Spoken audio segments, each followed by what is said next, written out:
की इकलौती पुत्री और भगवान श्री कृष्ण के देह त्यागने के समय क्यों आई थी उनसे मिलने।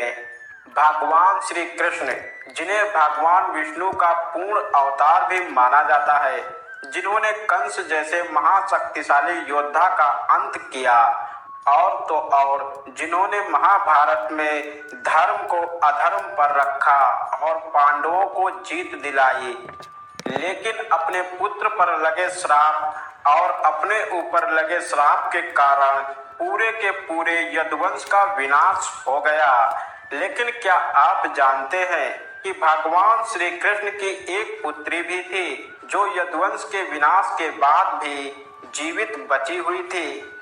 जिस समय भगवान श्री कृष्ण ने अपना देह त्यागा, उस समय वह उनसे मिलने भी आई थी।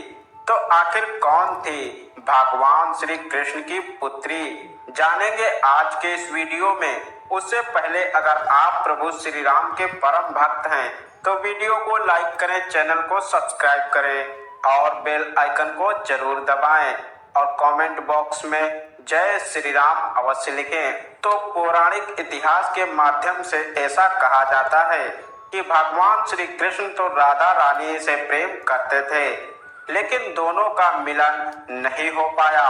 इसके बाद भगवान श्री कृष्ण ने 8 विवाह किए थे और उनकी 8 पटरानियां थी। उनमें से सबसे पहले थी रुक्मणी। कहते हैं भगवान श्री कृष्ण की पहली पत्नी रुक्मणी ही थी, जो विदर्भ के राजा भीषण की पुत्री थी और रुक्मणी की इजाजत लेकर ही भगवान श्री कृष्ण ने उनका हरण कर लिया था। उसके बाद दोनों का विवाह हुआ और उसके बाद उन्हें 10 पुत्रों की प्राप्ति हुई और साथ ही उन्हें एक पुत्री की भी प्राप्ति हुई थी, जिसका नाम था चारुमती। भगवान श्री कृष्ण की पुत्री चारुमती का जिक्र भागवत पुराण में तो मिलता है, अन्य पुराणों में इसके अलावा उनके बारे में कुछ विशेष नहीं बताया गया है। लेकिन कहते हैं कि जब महाभारत युद्ध समाप्त हुआ तब कृति वर्मा, जो कि पांडवों के साथ जाकर मिल गए थे, उन्होंने उनके बेटे बलि के साथ में कृष्ण की बेटी चारुमती का विवाह कर दिया था।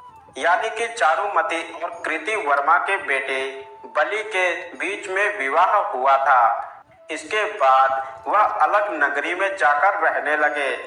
सब कुछ ठीक चल रहा था, लेकिन जब यदुवंशियों ने खुद का विनाश करना शुरू कर दिया, तब उनमें से कृति वर्मा भी शामिल थे। लेकिन बलि अपनी पत्नी चारुमती के साथ में अलग नगरी में जा बसे थे।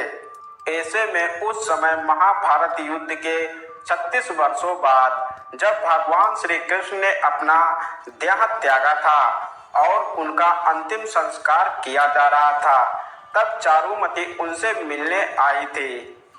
तब उस समय में भगवान श्री कृष्ण जीवित अवस्था में नहीं थे। जहां पांडव और बचे हुए यदुवंशियों ने स्वयं भगवान श्री कृष्ण का अंतिम संस्कार किया था, तो यही थी भगवान श्री कृष्ण की इकलौती पुत्री, जो उनके देह त्यागने के बाद उनसे मिलने आई थी